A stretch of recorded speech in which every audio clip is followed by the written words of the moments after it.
The NBA is on fire right now. The league is white hot. Now, I'm not going to sit here and lie to you and say that the NBA is equal to Stone Cold Steve Austin's run in the WWF in the late 90s, but the league is doing damn good right now. Case in point, Suns Mavs on ABC Sunday afternoon. Who in the hell wants to watch this game, right? I'm sure ABC was begging to flex this game off their schedule, but I guess there was nothing else compelling enough available. Suns are an absolute disaster, probably one of the biggest disappointments in the NBA the past couple of years. I don't care what anyone says. His inability to be a leader, it is going to impact the legacy of Kevin Durant. That's nothing against KD. I mean, not everyone is cut out to lead, but everywhere he has played in his career, there seems to have been problems. Suns are a disaster. The Mavs, they barely have enough players on their roster to compete in a 2-on-2 tennis match. You guys remember that commercial from the late 90s with the old lady? Help! I've fallen and I can't get up! That is the Dallas Mavericks. Right now, the Mavs are being led by Najee Marshall. Now, Najee's a great role player, but on a playoff team, even a play-in team, Najee would be your 5th or 6th option. Again, who wants to watch this on a Sunday afternoon in the spring, right? Well, apparently, over 2 million people. The night before on ABC, it was Lakers Celtics. Now, obviously, this was going to pull a big number. It is the two legacy franchises. Even at 40 years old, LeBron James is still the biggest draw in the league. Ever since he was traded from Dallas, the NBA machine has gotten behind Luka Doncic. They're trying to turn him into the next face of the league. Lakers Celtics, primetime on Saturday night, 4.6 million viewers. Now, outside of Christmas, it is the largest audience for a regular season game since February of 2018. The ratings surge since the All-Star break. It's got the NBA averaging around 1.6 million viewers for the season, a 2% decline compared to last year. Basically, ratings are flat, which is a massive improvement compared to where the league was just a few months ago. For the first time in years, the NBA is generating interest on the court instead of the constant storylines off the court. But that does not mean the off-court drama has just disappeared. Last week, the biggest story in the NBA, it had to do with a dude who's never even played in the league. Hell, he never even played in college, unless you believe in that fairy tale game that he played where he somehow managed to average 1.5 points in a single game. The biggest storyline in the NBA last week, it was the cat fight between Stephen A. Smith and LeBron James. Make sure to like and subscribe. You can follow me on Twitter at KC_BTL84. If you happen to stumble upon this video, be sure to check out my main channel, Behind the Line. Link to the main channels in the description below. I wanted to get to this last weekend, but I didn't have time to get to it. I'm sure all of you guys have heard by now the story. Last week, LeBron James approached Stevie, who was sitting courtside at the Lakers game. He was yelling at Stevie. He was very, very upset. As you can see, Stevie was acting real bad. He was being mean to Dad and made him real mad.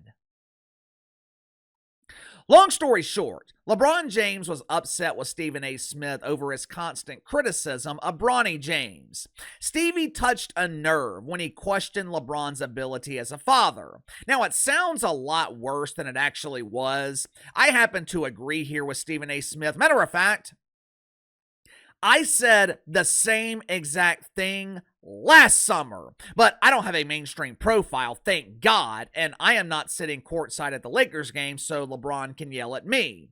But when LeBron James orchestrated the Lakers drafting his spawn, I said the biggest loser in this scenario was going to be Bronny James, because he was going to take all the heat. He would be the victim of the criticism. There are plenty of former stars who have their kids playing in the NBA, but there's a huge difference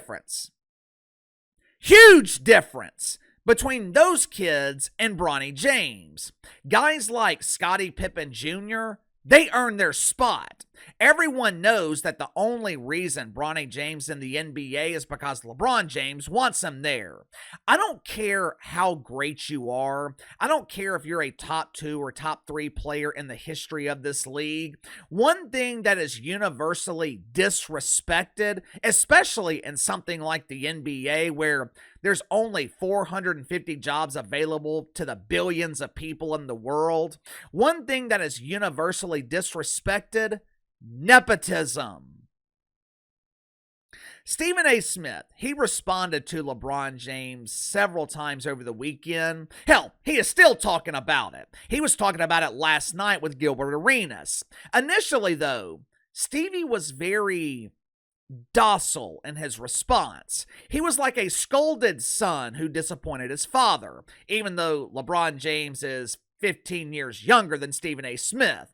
But last night, Stephen A. Smith finally let loose. He finally spoke with his chest because Stephen A. finally realized he was right.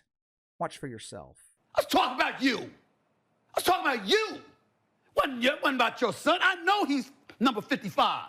I know he got work to do. Woo. I believe that he got potential. Yeah. I believe that he got the potential to go pro. I truly believe that. It's going to be tough, but I think he can pull it off. And by the way, I'm rooting for him. I ain't rooting against nobody. But I was talking about your ass. You did this. You the one that had us as reporters, as a league, as an NBA franchise. All of us got to sit back and be quiet and capitulate to your shit. Come on now. You did that. Stephen A. is absolutely right, and I'm glad to see that he is finally realizing he is right. This is not about Bronny James. It's never been about Bronny James. Even the handful of videos I've made about this over on the main channel, the criticism wasn't about Bronny James unless it had to do with basketball. The criticism was always about LeBron, because as a father, you put your son in an impossible situation, all because you wanted to make NBA history by being the first father-son duo. And what Stephen A. and everyone else has been saying is, that is not how fatherhood is supposed to work. You're supposed to sacrifice. You're supposed to set aside your own wishes for the betterment of your child. Now, does that mean or make LeBron James a bad father? Absolutely not. From everything we know, LeBron James is an excellent father, but it also doesn't mean that Stephen A. Smith was wrong. Give me your thoughts on this. NBA ratings continue their surge after the All-Star break. What did you guys think of the catfight last week between LeBron and Stevie? Who was right, LeBron or Stephen A. Smith? You tell me. Sound off in the comments below. I'll see you guys on the main channel.